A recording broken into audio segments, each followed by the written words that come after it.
how you can fix Safari cannot open the page because your iPhone is not connected to the internet. Now before we start, if you are new to our channel, head down below and hit the subscribe button so you don't miss out on our future videos. Now let us begin. So as the problem states right here, you might want to check your internet connection. So just go to your Wi-Fi and turn it on if it's off, and if your airplane mode is on, make sure that you've turned it off.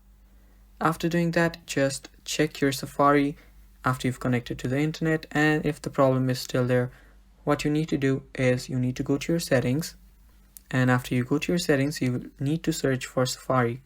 So just search for Safari and open it up. Now here, after you search for Safari, just scroll down, and after you've scrolled all the way to the down, tap on Advanced, and you need to go to Website Data. Now after you're on website data, make sure that you've cleared your website data. Let it load, and after you've just cleared the data, just tap on Edit. You can select all the data and tap on Delete. Now after you see right here, you can just scroll down and delete, remove all website data, and after doing that, go back to the Safari option right here, and after you do that, go to Clear History and Website Data again and just clear it all.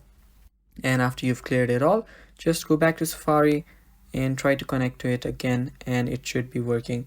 So yeah, that is how you fix it, guys. Thank you for watching. That is all for the video. Stay tuned for more, and bye bye.